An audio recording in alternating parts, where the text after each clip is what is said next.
E aí, olha eu aqui, ó, na live, primeira live que eu tô fazendo pelo Mostra Grátis, né? Pela TV Mostra Grátis. Eu acho que pra mim tá tudo certo. Preciso que uma alma vivente entre pra dizer se tá me escutando, entendeu? Se tá me ouvindo bem, né? Pra gente começar os trabalhos. Vamos lá. Alguém entra aí, gente, porque vocês sabem, né? Eu tenho um pouco de trauma com essas lives, porque o negócio fica travando, enfim. Hoje a gente vai falar de jornalismo, cobertura jornalística da pandemia, né? A pandemia mais política que esse país já viu. Nunca viu uma doença tão politizada que nem o coronavírus.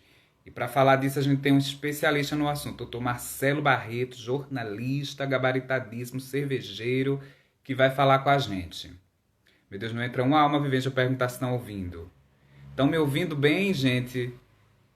Elimar, bora, Marcelo Barreto, Joás. Gente, vocês estão conseguindo me ouvir? Tá travando a tela, não tá? Conta pra mim. Tá tudo certo? Posso chamar meu convidado, Marcelo Barreto, jornalista, pra gente debater um pouquinho sobre a cobertura jornalística da pandemia, a pandemia mais política que o Brasil já teve.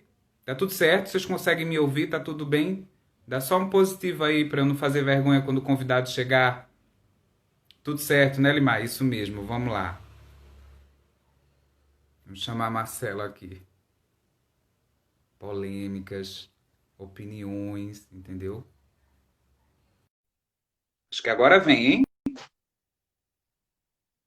Tcharam, tcharam, tcharam. Olá! Menino, olha, todo. Que cenário. Isso é o que aí atrás? Que eu não conheço. Oi? Esse cenário, essa decoração aí atrás, que eu não conheço na tua casa. Tem três É a livros estante de aqui e o livro? celular em cima. Entendo. Quem Ah, é a nunca, né? janela. Agora que eu. Rapaz, e É a aí, como é janela. que. Tudo bom contigo?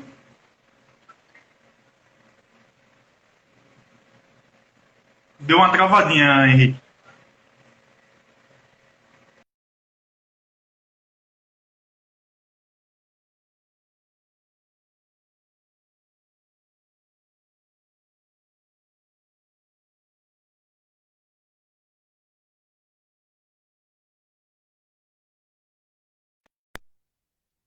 Voltou, Marcelo? Tudo Voltou, certinho? voltou. Tá massa, tá massa. Pronto. Marcelo, estou aqui no Recife, rapaz, mas já vou voltar para o meu retiro espiritual. Tu tá no Recife, né? É só hoje, mas já vou voltar. Depois eu volto de novo ficar assim, levando, indo e trazendo e levando Covid, fazendo exportação. É, tamo aí, né, velho? Tipo, esse negócio de trabalhar em home office é meio que ele já tava acostumado, né? Porque já tô há 2 anos nessa pegada, né? Então pra mim não foi nenhuma, né? As adaptações foram outras, né? Essa coisa de ter que andar de máscara é muito ruim. Hoje mesmo eu tive que fazer um trabalho, fiquei o dia todinho fora. Então você ficar com a máscara é terrível, velho, o dia todo. Então é isso que tive que se me adaptar, mas trabalhar de home office, pra mim eu já tava vivendo o momento faz tempo, né? Massa. Quem quiser fazer pergunta nessa interrogação, a sua pergunta vai sair na tela bem bonitinha e vamos ao que interessa. Eu e Marcelo fica com esse papo de comadre e não dá o tema do negócio. Marcelo, eu te chamei para a gente analisar junto a cobertura jornalística da pandemia, velho. A pandemia mais politizada e política, politizada não, política que esse país já teve. É mesmo. Pois é, velho. A gente teve no dia 15, né, a estreia da CNN, que já estreou trazendo uma reportagem especial sobre a situação na Itália, quando a gente ainda não estava vivendo esse isolamento cruel, e aí a CNN já estreou nesse rolê. Aí, além da pandemia, veio toda a crise política, veio protesto nos Estados Unidos, enfim. Me fala primeiro, no geral, o que é que tu tem achado das coberturas televisivas, né, já que é o meio mais abrangente do país, relacionados ao coronavírus, velho. Essa questão da pandemia, do impacto que isso tem dado na nossa sociedade, né, fazendo esse recorte do Brasil. Eu acho que a Globo realmente é a emissora que está dando show. Não tem outra emissora que esteja tão focada na cobertura de pandemia. Fiquei muito empolgado, acho que todos nós ficamos empolgados quando surge um novo veículo, né? Eu fiquei assim bem empolgado quando a CNN surgiu e tal, mas assim, não chega nem aos pés, Henrique. E os números de audiência estão mostrando, né? A Globo News hoje ela é um canal que ela briga pelo primeiro lugar geral. E a gente sabe que assim, os canais de notícia, a gente tem Globo News, hoje a CNN, a gente tem a Band News TV também, que é um canal fraco, a gente sabe das limitações do grupo, mas no geral, o canal de notícia ele não compete com um canal de futebol, né? Não vai Nem competir no com o canal de Sport TV. entretenimento, né, Marcelo? Pois é, os Porque canais. a liderança da TV paga sempre foi o Viva, só que nesses últimos 3 meses passou a ser a Globo News. E a CNN não chegou nem a ficar no top 5. Então a gente já vê uma preferência do brasileiro, mesmo no satélite, né, que são pessoas teoricamente da classe média, nessa questão do tradicional da Globo, né, nessa questão. Pois é, a CNN eu acho que saiu um relatório essa semana do 15º lugar. E assim, independentemente da questão da posição, a cobertura da CNN não é uma cobertura focada em pandemia. Eles nunca se prepararam para isso. Eles levaram uma verdadeira, como é que eu posso dizer? Levaram como é que eu posso dizer? Eles levaram uma volta e tanto da Globo News logo no dia de estreia, porque eles estrearam no dia 15 de março, no domingo, com o sinal aberto no YouTube também. E a Globo News, no mesmo dia, decidiu que todo domingo iam fazer uma cobertura geral de 6 à meia-noite, uma cobertura com infectologista, com epidemiologista, com virologista, enfim, com tudo, cara. Isso no estúdio, com o pessoal fora, com gente aqui no Recife. Né? Então, assim, eles deram um show de cobertura. E a CNN, não que a estreia tenha sido ruim, mas foi uma coisa muito mais voltada de escutar presidentes de todos os 3 poderes, né? Eles foram ouvir o Bolsonaro, o Rodrigo Maia, Toffoli, Alcolumbre, fizeram lá uma exclusiva com o Ricardo Teixeira, a menina só levando patada, a Mona Lisa Perrone, coitada. Então, Pois assim, é, as eu entrevistas acho que foram eles queriam boas, dar mas no fim das exclusividade contas, política, né, Marcelo? Acho muito que eles queriam dar furos políticos e esqueceram do Covid, que já estava naquela curva ascendendo, assustando o mundo, né? Pois é, eles não estão preparados, continuam focando muito em política, né? Eles focam muito nisso, essas coisas dos debates, né? Que é uma coisa que é muito comum na TV americana, de ficar o apresentador. Para mim isso é extremamente cansativo, né? E fica aquelas polarizações sem graça, fica PSL com PT, PCdoB com Novo, tipo, você não vai aprender nada daquilo, cara. Então, assim, eles não têm nenhum foco em pandemia e a cobertura deles é péssima e eu fiz essa crítica já no primeiro dia. A gente, inclusive, conversou. Mas, assim, a Globo realmente vem dando um show. Tanto é que, se você for olhar hoje, no início da pandemia, o jornalismo da Globo era de 4 da manhã às 3 da tarde. Eram 11 horas. Começava com hora 1. Eles esticaram o Bom Dia local. Diminuíram o Bom Dia Brasil, mas, porventura, eles colocaram um programa do coronavírus, né, que eu não sei por que acabou. Eu acho que era para... Tudo bem, poderia voltar ao entretenimento. Acabou, Marcelo, por duas coisas. Eu acho que o pessoal começou a saturar. Mas eu acompanhei bem a estreia do combate ao coronavírus e ele foi extremamente educativo para a população, né? Eles batiam todo dia na mesma tecla, usar máscara, e respondia pergunta do Twitter. Então, ele virou meio que uma bíblia sanitária para a galera entender o que estava acontecendo. Não sei se tu percebeu isso, esse teu educativo do combate ao coronavírus, do programa, né? Percebi isso. Eu acho que é o melhor programa da TV brasileira. Eu acho que é isso que precisa ter na TV, sabe? É uma coisa mais didática para a população. Não que o Jornal Nacional não esteja fazendo, eu assim tenho assistido cada vez mais, sempre assisti, mas eu acho que ele está com uma pegada muito mais educativa, de chegar mais junto da população. Mas o combate ao coronavírus ele era perfeito, né? Porque assim não existe pergunta idiota, né, velho? E as pessoas sempre faziam algumas perguntas repetidas. E aí, barba contamina? Tipo, pô, são perguntas que as pessoas querem saber, sabem? Então, assim, e tinham especialistas ali de qualidade, né? Então, eu acho que a Globo realmente é a emissora que vem fazendo a melhor cobertura. Acho que também tem muitas falhas, né? Eu acho que tem um grande problema, Henrique, que é a desvalorização do jornalismo em saúde.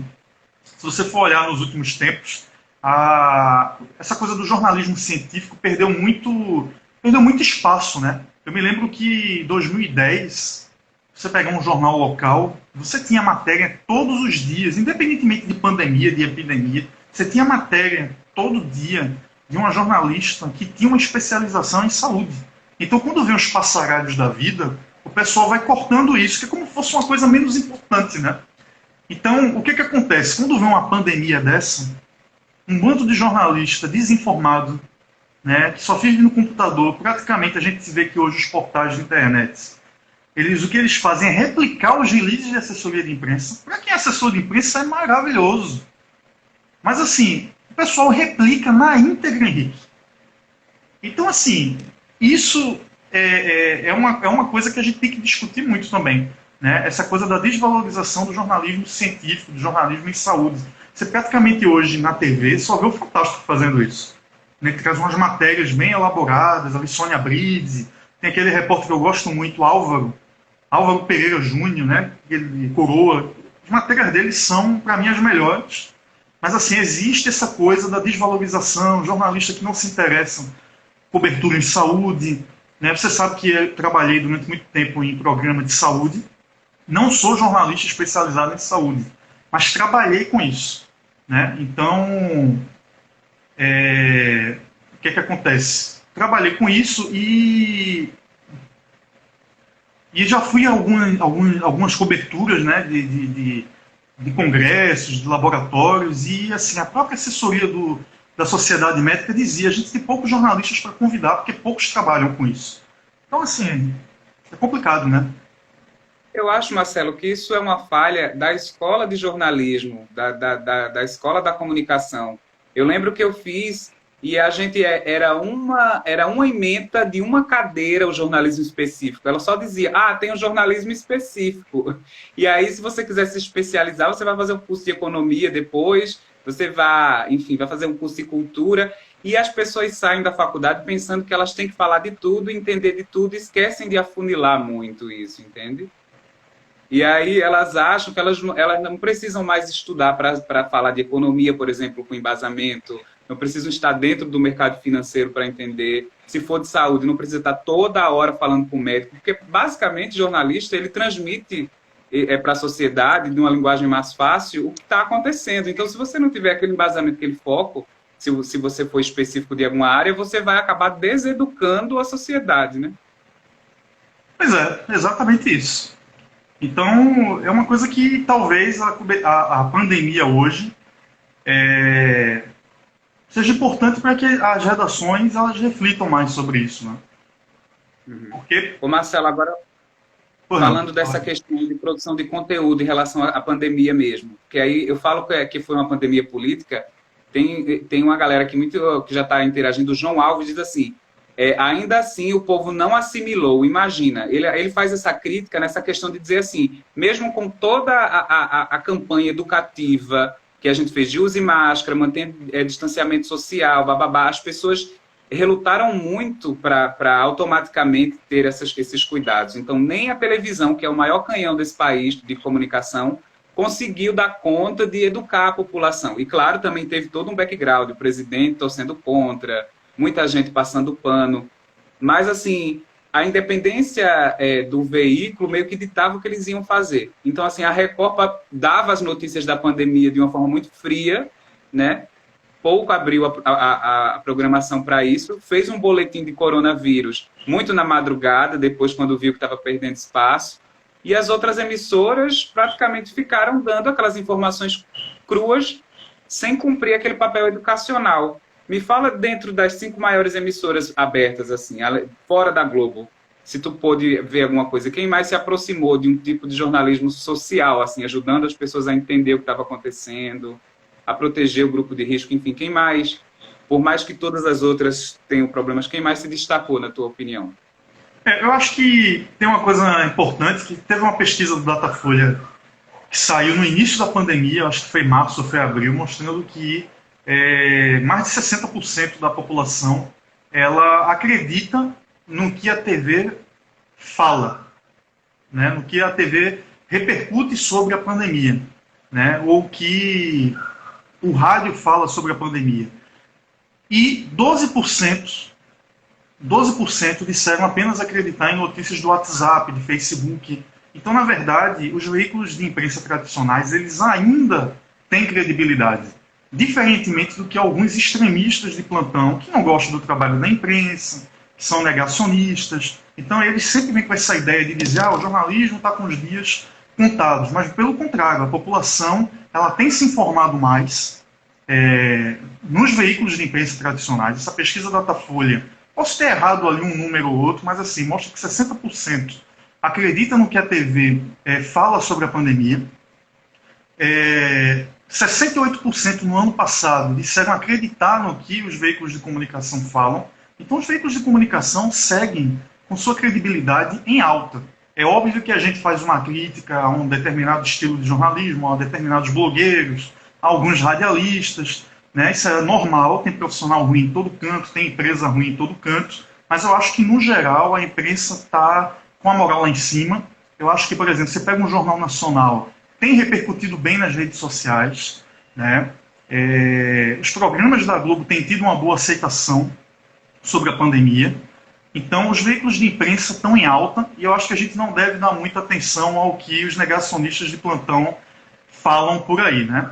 Eu acho que depois da Globo, talvez a Band, né? Eu acho que a Band sempre faz um bom jornalismo. A gente sabe que tem muito problema técnico, muito problema financeiro. Esse programa aí, aqui na Band, veio para dar uma queimada na emissora, mas eu acho que aquilo não é jornalismo, né? Aquilo é programa de entretenimento. Eu acho que no jornalismo, o Jornal da Band, o Jornal da Noite, o Canal Livre, o pessoal realmente faz um jornalismo bacana. Não tem a qualidade da Globo, nunca teve. Mas eu acho que o que importa é a notícia ser passada, né? Isso é o que eu sinto que a Band ela protege ao máximo o Jornal da Band nessa questão da tradição que eles têm no jornalismo mesmo, nesse jornalismo mais isento. Assim, eu percebo que ela faz de tudo, ela vende até o horário para o R.R. Soares, mas o Jornal da Band ela protege, ela investe, ela gasta dinheiro para pelo menos esse produto ter ali como grife importante. Assim, eu acho que eles sempre têm essa preocupação. Ô Marcelo, agora mudando um pouquinho de veículo, indo para os jornais impressos, né? Porque aí você falou de uma coisa interessante que foi o WhatsApp, a notícia online. E aí a gente vê até grupos aqui do próprio de Pernambuco restringindo o acesso, tipo assim, começando a cobrar para que as pessoas acessem. No terceiro acesso, você tem que pagar R$2, assinar o jornal digital. E aí a população acaba ficando cada vez mais privada desse tipo de informação profissional, de grandes conglomerados. É assim com a Folha, enfim, é assim com o Jornal do Comércio já. Me fala o que é que tu acha dessa questão. Eu sei que é para sobreviver, né, financeiramente falando, mas acaba restringindo e deixando os blogs aí fazerem a torta direita do jeito que eles querem. Tu apoia ou não esse tipo de acesso restrito a portais de notícia de grandes veículos, assim, de grandes conglomerados de comunicação? Rapaz, é complicado isso, né? Mas assim, eu apoio. Porque publicidade está caindo. A gente sabe que a imprensa vive de publicidade no fim das contas, né? A gente sabe disso. Não vai, então, assim, eu concordo com isso. Acho que os valores têm ficado cada vez mais acessíveis. O jornalismo precisa ser sustentado. Inclusive, se você for olhar direitinho, a Folha de São Paulo teve na mira do presidente da República já no ano passado, quando o próprio Palácio do Planalto deixou de assinar, né, o governo federal, simplesmente, Bolsonaro deixou de pagar a Folha de São Paulo, parou de assinar o jornal. Né? E aí o jornal fez uma campanha de valorização na internet, e o jornal está faturando muito mais do que antes de Bolsonaro entrar no poder. Então, na verdade, cabe aos veículos de comunicação encontrar uma forma de aproximar o leitor, de encontrar uma fórmula que seja mais acessível financeiramente. Né? Eu acho que as cifras estão diminuindo e eu acho que é necessário. Né? Infelizmente é necessário. Você vê as agências independentes hoje fazendo isso. O Intercept faz isso, a agência pública faz isso, a revista Fórum faz isso há muito tempo, muito antes dos veículos tradicionais entrarem nesse negócio. Então, assim, o jornalismo tem que ser sustentado. Né? Não dá só para viver de publicidade. Agora, provavelmente, o dinheiro da publicidade vai cair ainda mais com a pandemia, as empresas quebradas, empresas sem arrecadar, como é que elas vão? Até querem investir, mas não vai ter dinheiro para investir. Então, eu acho que o jornalismo tem que encontrar uma forma de se sustentar. É cruel isso, mas é o jeito, né, Henrique? Uhum. Ô Marcelo, é claro que isso acontece. Agora, uma coisa que realmente virou ordem do dia também com a pandemia de produção jornalística foi começar a divulgar tudo que é artigo que é feito, tipo, possível cura, possível vacina, possível tratamento, estão fazendo teste com tal remédio.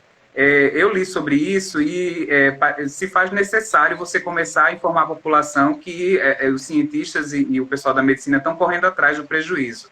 Mas isso acabou confundindo demais a população. É cloroquina e alguns remédios do coquetel do tratamento da HIV são eficazes, depois descobriram que não eram eficazes. E uma vacina está já saindo e não está mais saindo. E aí confundiu muito para quem não fica 24 horas checando notícia, comparando notícia. Como você trabalhou com muitas fontes médicas, né, no seu período de programa voltado para a saúde, me fala um pouco disso, assim, quando duas vertentes médicas entram em conflito.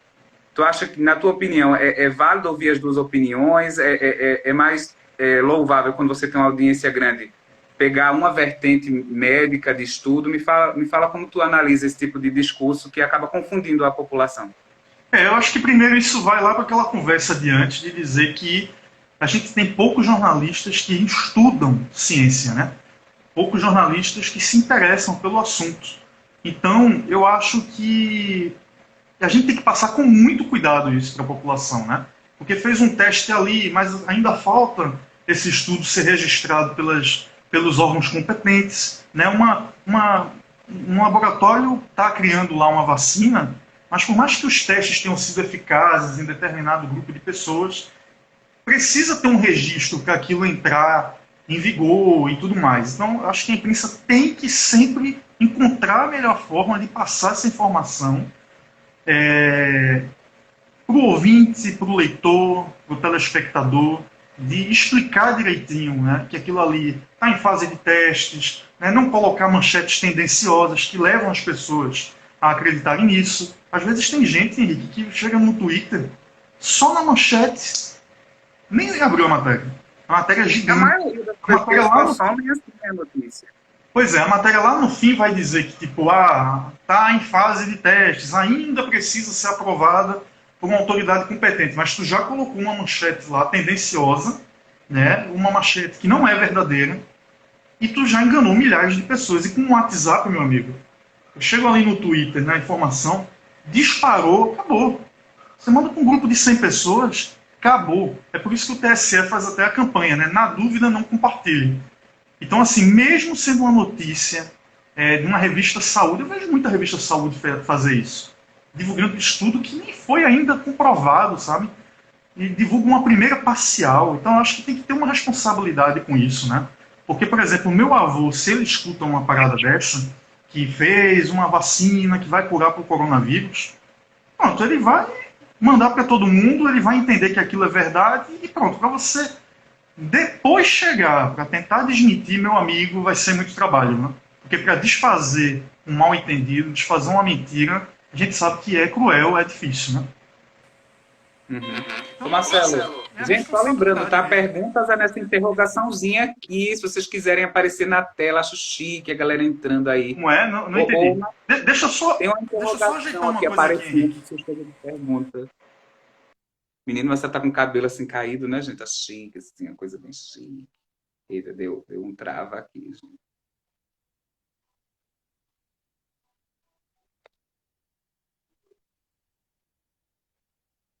Vocês estão me ouvindo? Quem foi que travou, minha gente? Se denuncia. Tem cura. Voltou. Estava caindo aqui. Pronto, mas agora tá normal. Gente, perguntinha, deixa aqui no quadradinho, quero ver como é que fica na tela também, que eu nunca fiz pergunta que fica no quadradinho. Ô Marcelo, tu acha que a dificuldade, a desigualdade do Brasil, que só ficou escancarada com a pandemia, realmente, essa questão até de acesso à informação, passou pela imprensa também? Falando, por exemplo, do tipo de jornalismo. A gente sabe que a Record tem uma tradição no jornalismo policial muito grande, né? E aí ela pega uma parcela da população, vamos dizer assim, menos favorecida financeiramente, não chega a ser nem uma classe média, que se comunica mais, consome mais esse tipo de jornalismo, que é muito ancorado nessa questão do Brasil Urgente, Cidade Alerta, esses programas policialescos aí. E a Rede Globo ela ainda tem uma tradição de muito ser a classe média brasileira olhando para o resto do país. Né? E aí, às vezes, as coisas que a Globo tenta fazer uma coluna do meio não consegue comunicar com muita gente, as pessoas não entendem bem. Tu viu algum tipo de avanço na linguagem jornalística da pandemia, tentando, vamos dizer assim, popularizar ao máximo as informações? Assim, tu percebeu isso? Eu acho que sim, eu acho que sim. Eu acho que o próprio programa Combate ao Coronavírus, para mim, era um grande case de sucesso. Né? Eu acho que o Márcio Gomes, né, ele sabia fazer o jornalismo que chegava a qualquer cidadão, de qualquer faixa etária, de qualquer condição social, de qualquer nível educacional, porque era um programa que tinha uma linguagem muito clara, muito objetiva, muito cuidadosa. Então eu acho que sim, mas a gente está avançando, né? A gente está avançando. Eu acho que, por exemplo, por incrível que pareça, eu acho que o rádio ainda não faz uma linguagem tão popular, né? Você percebe que tem muita gente ainda que não destrincha o texto, né? Ele pega um texto da internet e joga lá no ar de qualquer jeito. A gente sabe que não é assim, né? A gente tem que explicar melhor para a população no rádio, né? Então eu acho que está tendo um avanço na TV. Eu acho que os jornais impressos também está tendo isso. A Folha de São Paulo está dando um show, modificou completamente sua forma de se comunicar com o público. Eu, por exemplo, estou lendo hoje o tempo todo Folha de São Paulo, até assim no jornal. Acho que a Globo tem se preocupado muito com isso, né? Eu acho que isso começou muito com os telejornais locais. E isso já vem de uns 5 anos para cá, porque a Globo sempre teve muita dificuldade com os jornais locais, em especial na hora do almoço. Né? A gente sabe que a Record, não é que a Record vença, mas assim, ela sempre está ali tentando complicar a vida dos telejornais locais. Né? Então eu acho que, em especial pelos telejornais locais, está tendo uma mudança de linguagem, sim. Né? Você veja que hoje o NE2, que é o telejornal de maior audiência, é o telejornal que sempre procurou mais pautas econômicas, políticas. Você veja que hoje, recentemente, a NE2 está fazendo só pauta em terminal integrado. Está há 15 dias fazendo isso. E não é terminal do Joana Bezerra, que todo mundo conhece, não. É terminal do Xambá. Né? É uma coisa que há 5 anos isso não existia, Henrique. A gente sabe que uma coisa é você ir para a estação central do metrô do Recife, que todo mundo vai. Outra coisa é para a estação de Cavaleiro. A imprensa não está acostumada a fazer isso. Mas eu acho que hoje o próprio NE2, que é considerado um jornal, entre aspas, mais elitista, isso não é uma forma só de dizer, é um jornal que está se preocupando com essa linguagem. Né? Que sempre foi uma tática usada pelas afiliadas da Record, pelas afiliadas da SBT, Siqueira Júnior, mas aquilo não é jornalismo, né? Então a gente nem comenta. Você acha isso também? Você enxerga isso também?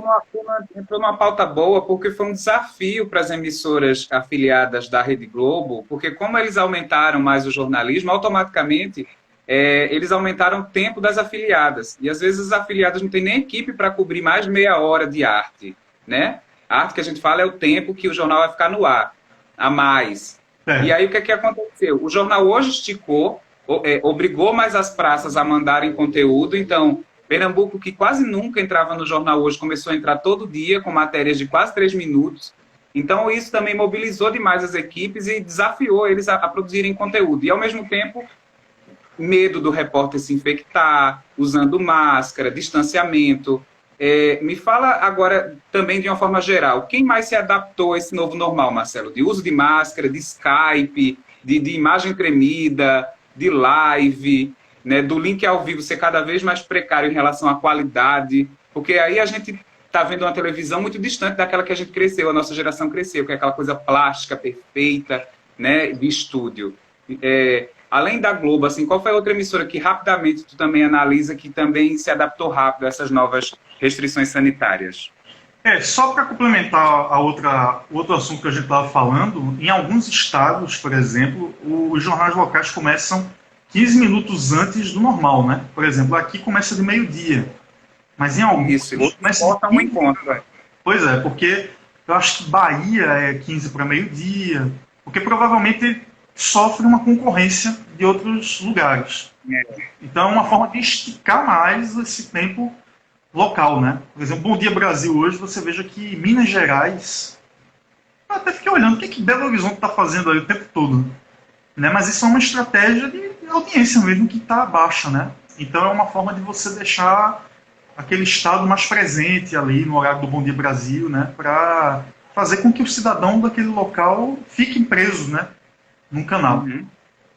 Mas eu não sei te dizer, Henrique, sobre essa tua pergunta, porque eu confesso que eu tenho acompanhado cada vez menos as outras.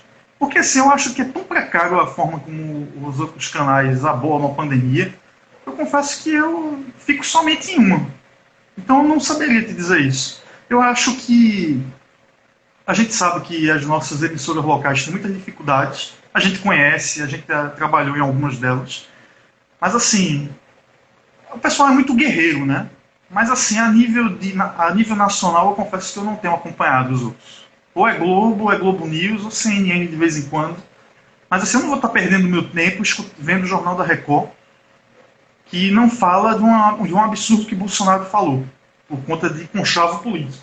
Eu não vou perder meu tempo com isso, sabe? Se eu Isso quiser ouvir descredibiliza uma muito, né, o notícia... trabalho imparcial da imprensa, essa questão política também. Pois é, Então foi um ranço. se eu quiser ouvir coisa apenas do que o governo fez, é simples, eu mudo para a TV Brasil. TV institucional.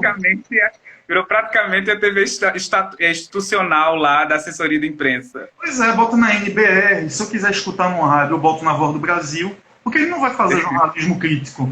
E nem vai fazer jornalismo chapa branca. Mas ele vai contar apenas o que o cara fez. Sabe? Ele não vai contar os outros contextos, o que está por trás daquilo tudo, né?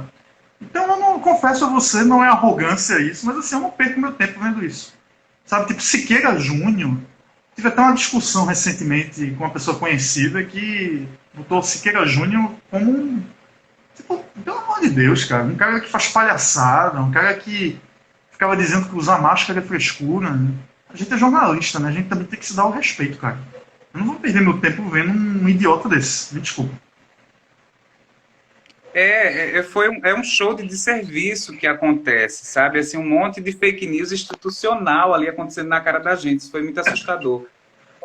Marcelo, aí depois, quando a pandemia começa a realmente atingir o pico que todo mundo estava esperando, o governo resolve restringir os números e a imprensa teve que fazer um consórcio para poder contar estado por estado, né? Eu vou falar isso com você porque eu sei que você sempre foi um datafolha sozinho e fazia os números que você mesmo comparava com as informações que chegavam e não esperava nada pronto chegar. Você sempre foi muito avesso a número que as pessoas dão de graça. Tu tem analisado essa questão do consórcio que foi feito entre o UOL, Folha de São Paulo, outras coisas, contando tudo que é Secretaria Estadual de Saúde para chegar no número, e realmente estava tudo muito, muito equiparado ao que o governo, por exemplo, tinha divulgado. Então, assim, não foi uma coisa que fugiu da realidade, era realmente o que estava acontecendo, e continua acontecendo, né? Tem dia que a gente bate quase 1.500 mortes oficializadas. Me fala como é que tu enxergou essa feitura do consórcio pela imprensa. Eu acho que a briga foi bem legal, essa coisa da imprensa ter se posicionado. Na verdade, se você for olhar direitinho, os portais já faziam isso, né, Nick? Tipo, o G1 já fazia isso antes de ter essa polêmica. O G1 já fazia. A nota pede do Jornal Nacional era sempre isso, né? Era atualizando no último minuto algumas coisas que tinham chegado ali de debate pronto. Pois é, mas assim, antes de ter toda essa polêmica envolvendo o governo, os portais assim maiores, né, por exemplo, G1, que tem em cada estado brasileiro, eles já faziam um cálculo à parte. Né? Então, quando o governo ficou com essa frescura, essa birra, que na verdade foi um grande erro estratégico, né? Como é que você não tem uma pessoa, porque provavelmente o governo não tem especialistas de comunicação ali, né? Especialistas de verdade, porque qualquer pessoa com um mínimo de inteligência vai saber que não adianta você comprar briga com uma TV que tem 24 horas no ar, cara. Né? Eles não são uma TV jornal que meia-noite todo mundo vai embora e só chega uma equipe de 6 da manhã. Eles têm equipe o dia todo, cara. E 1 da manhã, 2 da manhã. Então, assim, se o governo quisesse divulgar de 3 horas da manhã, os caras iam entrar no Corujão e iam dar. Né? Então, assim, ninguém sequer percebeu a ideia de que o governo, na primeira vez que fez isso, divulgou, acho que 5 minutos depois que o Jornal Nacional acabou. Quer dizer, são pessoas que não são inteligentes. Você colocar no horário da novela. Eu vi isso acontecer. Lógico, Eu espero que isso vire case de faculdade de jornalismo para o resto da vida, o resto da né? vida. Eu E assim, nunca vi, nessa minha curta história, uma briga tão grande entre governo e televisão, porque a gente sempre sabe que os dois andam muito juntos por conta de concessão, de verba publicitária, e aquilo ali foi um apogeu, assim. A Globo usou um produto que ela tem como troféu, assim, ó, se eu dou o plantão é porque alguma tragédia aconteceu, para falar isso, e foi, assim, marcante, assim. Me fala desse momento, você como estudioso de comunicação, que eu sei que você é, assim, foi uma quebra de braço, mas foi uma coisa que realmente mudou o conceito. Assim, a gente passa a ver o governo federal agora de uma forma diferente. Enfim, eu queria que a gente debatesse mais sobre isso. A entrada do plantão para dar os números. Então, me fala como é que tu analisou isso, profundamente, verdadeiramente, falando como se não, fosse uma mas mesa de assim, bar, tem duas cervejas aqui. não, mas na boa, assim, eu acho. Tanto é que se você for olhar direitinho, essa birra só durou 15 dias. Porque foram 3 vezes só, eu acho, que aconteceu, que esse fato aconteceu. Né? Foi 3 vezes que isso aconteceu. Depois o Depois ele já, governo já viu abriu que com não ia dar mais, né? jeito. Claro que o Supremo aí entrou no meio, né? A Justiça entrou no meio e obrigou ele a dar os dados dentro daquela hora que sempre aconteceu. Né? Eu acho que era em fim do dia e início da noite.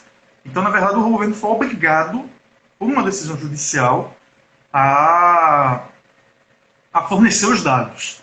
Agora, uma burrice sem tamanho, né? E eu acho que foi uma guerra boa que a imprensa comprou. E se você for olhar direitinho hoje, toda vez que o Jornal Nacional abre, já abre com os dados do consórcio, né? Depois, aí eles botam os dados do governo. Na verdade, sempre houve uma distorção, mas são números bem parecidos, né? Eu acho que, tipo, sei lá, tem 60 mil mortos, 60.100 o consórcio dá. O governo dá 60.090. Sempre tem isso, né? Porque é diferente, né? O pessoal pega de Secretaria de Saúde, de repente a Secretaria de Saúde de um determinado estado não passa dentro do período. Então por isso que tem essas distorções, mas na verdade os números são equivalentes, né? Eu acho que é como você falou, isso vai ser para a vida toda. Eu acho que os professores de comunicação com certeza vão falar para sempre disso, né? E assim, é um gerenciamento de crise que o governo, na verdade, não tinha necessidade de fazer isso, né? Sinceramente. Não tinha porquê. Comprar a briga com a maior emissora, que ela poderia dar os dados a qualquer momento, realmente é uma coisa que não era nem pra gente estar discutindo isso, cara. Isso é louco demais. É um governo doente. É pura verdade. Ô Marcelo, agora com essa flexibilização da economia, né, e aí bate em outro problema para a imprensa livre, Vou que tomar são uma os cerveja, tá? patrocinadores, né? Acho chique, né? Eu estou muito longe dessas coisas, estou triste. Muito cansado, estou tendo que tomar. Tu acha que vai interferir, Marcelo, economicamente falando, porque tem muitas marcas, tem muitos serviços que são patrocinadores fortes de empresas, né, que estão começando a pressionar para que tudo volte. Enfim, aí a gente vai para o patrocinador, sai do governo para ir para o patrocinador. Tu acha que a tendência é que a gente minimalize agora a questão do coronavírus para que a economia volte a girar, vai fazer com que o jornalismo manere mais, com que as linhas editoriais das empresas preocupadas com investimento em publicidade digam assim, vamos dar uma tranquilizada para ver se realmente a gente reajusta as contas e tal, ou tu acha que quem realmente está comprando a briga social vai permanecer assim? Não sei, é difícil dizer isso agora, né? Mas, por exemplo, eu acho que as grandes empresas elas estão engajadas, né? Se você pega um Bradesco da vida, né? Não sei como é que é o pensamento do cara, mas ele sabe que a partir do momento que ele faz um discurso contra as regras de higienização, por exemplo, ele sabe que isso vai pegar mal para ele, né? Mas, por exemplo, se você pegar um Luciano Hang da Havan, ele vai pressionar. E você acha que ele faz o quê? Ele pressiona hoje. É um cara que praticamente ele manda nas redações do SBT, da Rede TV, né? Dolly.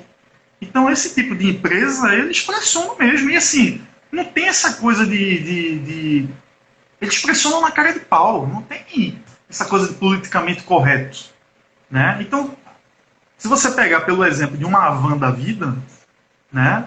Sim, ela vai pressionar um SBT, vai pressionar uma Rede TV, né? Por exemplo, a Havan recentemente chegou a vender produtos alimentícios Dentro das lojas, eles não vendem esse tipo de coisa. A Havan é tipo lojas americanas, né? Uma coisa assim. Que vende um pouco de tudo, mas não vende comida. Então o que o cara fez? O cara foi tão sacana que pegou, começou a vender produto alimentício para a loja abrir. Até que as autoridades foram lá e fecharam. Você viu isso saindo na SBT? Você viu isso saindo na Rede TV? Você viu isso sair em algum blog bolsonarista? Isso não vai sair, porque os caras são financiados pela Havan. Então, ao mesmo tempo, a Havan pressiona isso. Né? Mas eu não sei se as outras empresas vão fazer isso com uma Globo da Vida, com uma Folha de São Paulo. Pode ser. Pode ser que faça. Mas hoje eu não vejo esse movimento. Mas essa pergunta tem muito sentido. Vamos começar a analisar como o jornalismo vai atuar daqui para frente, né? Porque pode ser que isso realmente aconteça. Ô Marcelo, agora para a gente já está se encaminhando para o final, a gente está muito falando dessa questão de pandemia, cobertura jornalística da pandemia, mas durante a pandemia outras questões jornalísticas aconteceram, para além da pandemia, que também vão ficar marcadas na história, e não tem como a gente não falar. Cancelamento do SBT Brasil no sábado, do nada. Eu fico imaginando como é que isso chegou na redação de quem estava fazendo o jornal. Assim, fiquei impressionado com essa notícia. E assim, é engraçado porque é uma emissora que nunca se envolveu muito com jornalismo, sempre teve no coração do brasileiro relacionado a entretenimento, a game, enfim. E tinha o SBT é a televisão que todo mundo torce, todo mundo ama amar, e de repente muda de uma forma extremamente... Não vem dizer que você não consumiu o SBT na infância, entendeu? Eu consumia até com meus pais, eu consumia, porque lá tem uma coisa, olha, eu dia todo vendo SBT, eu fico... É a emissora dos idosos e das crianças, não tem para onde. É duas fases que se encontram com o SBT. Me fala desse desprestígio assim, que o Silvio Santos está ganhando nesse momento, assim, porque ele vai sair muito fragilizado disso, né? Acaba que, aos pouquinhos, você vai minando o pouco de respeito que a pessoa tem por isso. Eu confesso que, assim, eu acho que a imagem de Silvio Santos está muito deteriorada. Eu acho que ele deveria cuidar mais da imagem dele, porque, assim, eu acho que teve um período que Silvio Santos estava na graça do povo brasileiro, né? É o velhinho que fala as coisinhas engraçadas, solta uma piadinha ali, tá. Então, meio que... E também tem uma história de superação dele, né, que veio de baixo. O brasileiro gosta muito disso, que veio de baixo, enriqueceu, era camelô. Isso também, por um tempo, colou muito na imagem dele. A questão que subiu, subiu na vida, que nem a Nabucco. Mas eu acho que essa coisa desse envolvimento de mais com política, por exemplo, levar os filhos do presidente para aquele programa de auditório dele no domingo, e o cara lá com a arma, sabe, levou Flávio Bolsonaro. Eu acho que, assim, a questão de levar o presidente em si, eu não apoio o Bolsonaro. Mas, na verdade, assim, levar o presidente não é o pior dos absurdos. É um programa... A gente já viu vários outros levarem o presidente da República, não é o maior dos absurdos. Mas, assim, a partir do momento que você leva familiares, leva deputados do PSL, por que não trazer um deputado do PT? Por que não trazer um outro deputado, um deputado galã, ou uma deputada mulher, já que ele gosta muito dessa coisa do estereótipo, né? De quem tem um visual... Ele gosta dessas coisas. Né? Por que não trazer uma pessoa até para gerar o entretenimento, né, Marcelo? O debate gera audiência, gera entretenimento, gera o que ele gosta de fazer, que é repercussão. Pois é, mas aí, tipo, a partir do momento que ele traz pessoas do PSL, pessoas da bancada da bala, a gente tá vendo que ele tá simplesmente alinhamento ali. Se alinhando politicamente e mostrando assim, olha, a casa tá aberta, a casa é sua, quanto mais você mandar a verba para mim, você vai ter espaço garantido. Né? Veja que maravilha. Em vez de você sair em um telejornal falando 30 segundos sobre um assunto importante do país, tu tá no programa de Silvio Santos, 30 minutos, botando o teu rostinho bonitinho lá. Quem é que não quer isso? É verdade. A galera também não tá gostando muito de Silvio Santos, não. A Natália Laurentino. Silvio Santos tá gagá, fala muita besteira. O jogo dos pontinhos. Sara só lembra de fantasia. Esse programa é a cara de Sara mesmo. Quanto é polêmico, vamos fazer um jogo de nota aqui de alguns jornalistas que estão na crista da onda. Crista da onda é péssimo. Vamos falar depois de rapidinho, de rádio, podcast, que eu sei que é uma coisa que você gosta também. Podcast, eu sinceramente, eu fico só no xadrez verbal 3 horas, o cara dá uma volta no mundo falando de coronavírus e tá me dando gatilho. Mas rapidinho, assim, só alguns jornalistas para tu dar nota de como é que eles têm se comportado na pandemia, tá? A questão, vamos lá. Vera Magalhães, a nova capitã do Roda Viva. Eu tenho um amor. Só uma nota sem comentários. Mas tem que ter um comentário, porque tem uma relação de amor e ódio com o Vera. Porque é o seguinte, eu acho que na pandemia ela tá bem, uma boa cobertura da pandemia, porque ela é uma pessoa que, veja, o que acontece com o Vera? Eu acho que ela é uma jornalista que tem fontes importantes, ela dá muitos furos, dá notícias relevantes, mas não gosto da opinião dela. Que eu respeito a opinião dela, mas a opinião dela eu não curto. Mas gosto dessa forma de coluna com muita informação. Porque coluna, para mim, ela tem que... Eu, quando leio o jornal, às vezes, eu só leio coluna. Porque, às vezes, eu já vi a notícia antes, eu já li a notícia no portal da internet. A coluna é assim, a joia da coroa do jornal, né? Aí você, assim, tem gente que, infelizmente, faz coluna escrevendo a mesma coisa que saiu na matéria do lado. Pô, eu não quero saber disso, eu quero o furo, sabe? Uma coisa de bastidor, e ela tem essas coisas, né? Agora, não curto a opinião política dela, eu acho que ela tem algumas perseguições, em especial com os políticos de esquerda, né? Mas, tirando isso, eu acho que ela é uma excelente jornalista. Eu daria uma... No geral, eu daria um nota 8 para ela. Não tenho como não falar do homem que educa um monte de senhorzinho também da Atena. Porque talvez ele não seja jornalista que você está pensando, que toma café e deixa a barba grande, mas ele trabalha com jornalismo. Da Atena? Sim. É da Atena 4, né? Nunca gostei da Atena. Eu amo. Para finalizar, uma rainha do podcast, já que a gente vai entrar nesse nicho radiofônico, Renata Lopretti, que fecha o dia para a galera rica. 1 milhão! Eu amo aquela mulher. Eu acho ela a jornalista mais foda do país. Certo. E para quem não sabe... Tem que ver a idade Renata dela, Lopretti, né? Para essas elogios todos. Essas pessoas, essas balzaquianas aí, as pessoas... Não, tirando essa questão também, mas assim, mas profissionalmente eu acho ela, para mim ela é a mais competente de todas, eu acho ela, a Globo acertou em cheio na contratação dela e na Natuzaneri, porque não são leitores de teleprompter, sabe, Henrique? Você percebe que... a Natuzaneri é muito bem avaliada na Globo News, o pessoal fala bem dela, né? Ela assim, você vê que no vídeo a Renata não é uma perfeição, né, nessa questão estética e tal. Você vê que ela às vezes lê um pouco perdido ali, mas assim, ela é uma repórter de jornal impresso. Ela, para quem não sabe, foi a repórter que deu o furo do mensalão na Folha de São Paulo, em 2005, com a bomba de Roberto Jefferson, dizendo que recebia dinheiro do PT. Foi ela que fez a capa. Depois ela foi colunista da Painel, que é a principal coluna de política da Folha de São Paulo. E depois a Globo News contratou ela para ser comentarista, como o André Sadia hoje, comentarista de estúdio. Depois ela assumiu o Jornal das 10 e foi para o Jornal da Globo. Mas assim, ela é muito boa. O podcast O Assunto é o melhor podcast de notícia assim, do factual, né?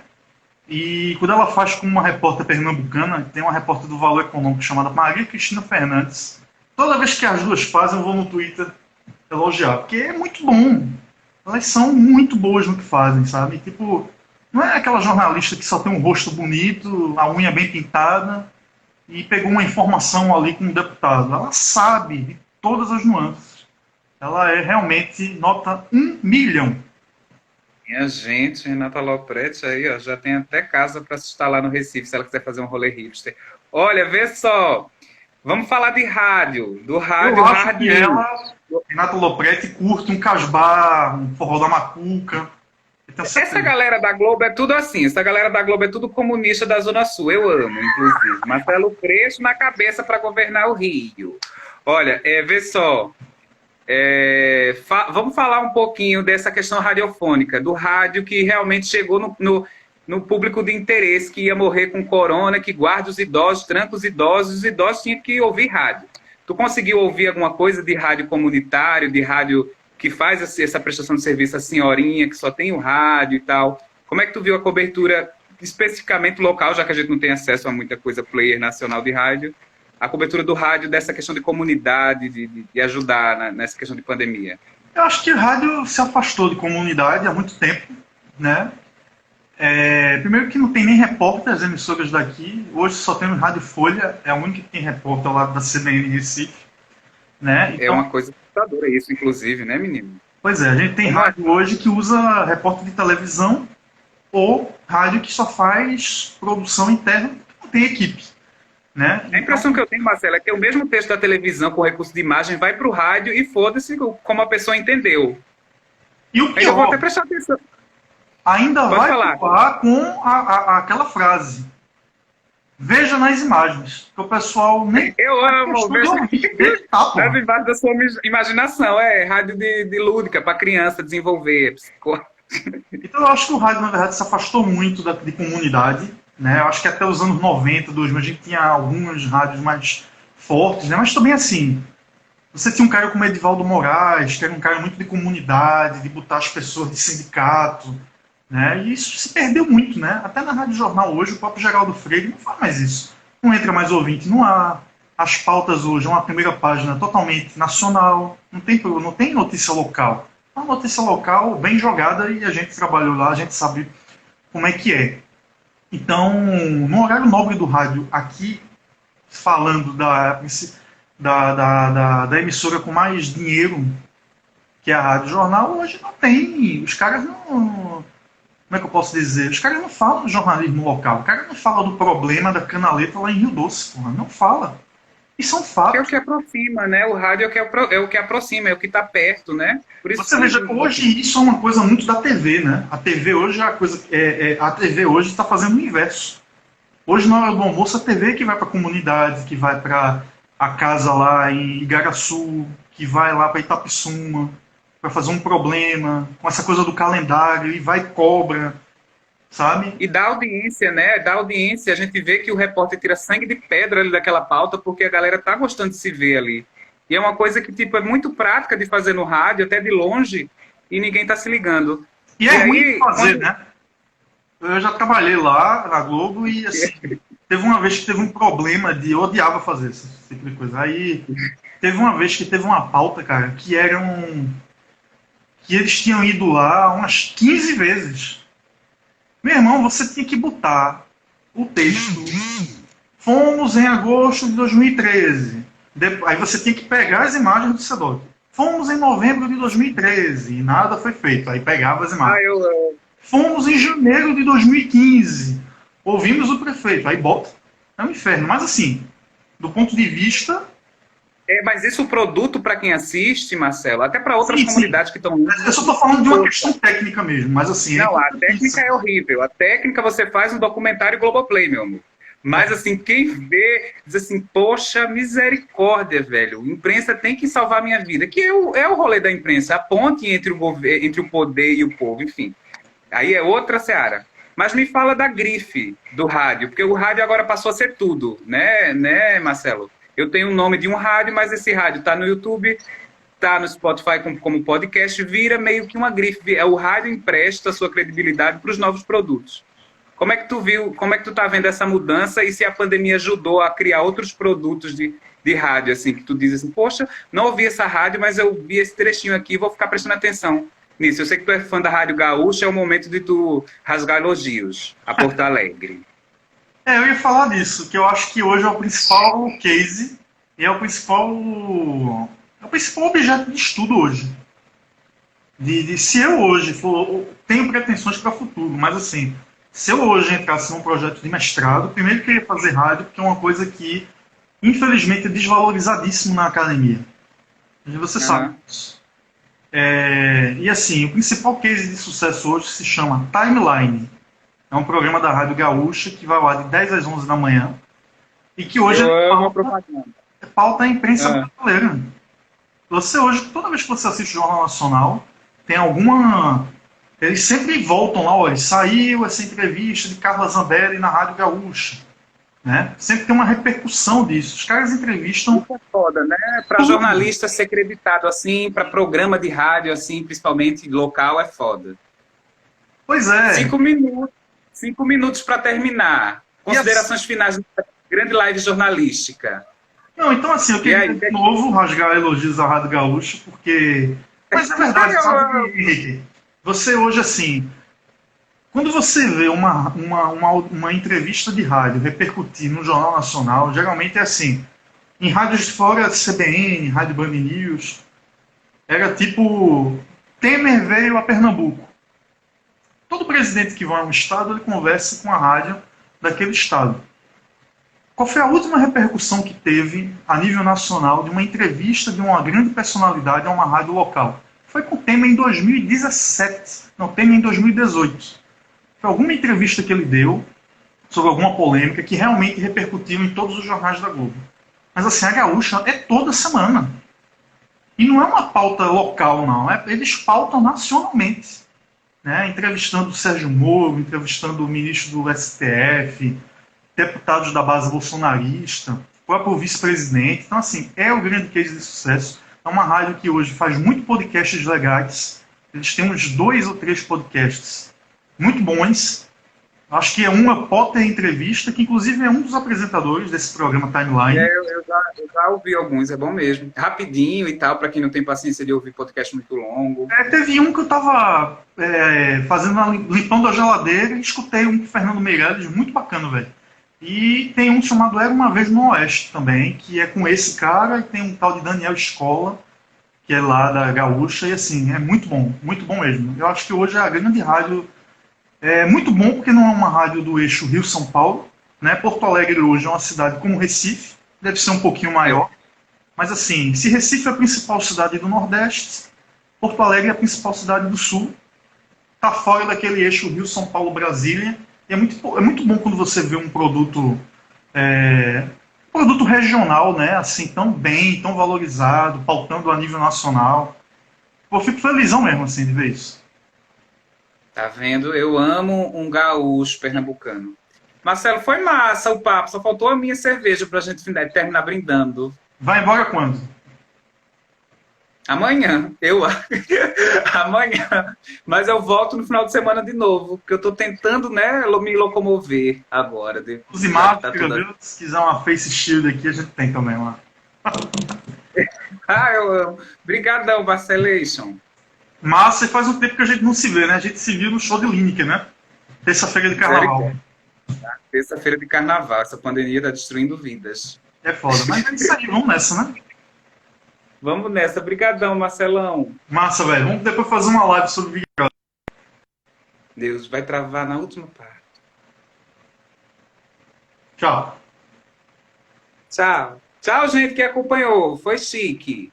Como é que eu saio, hein?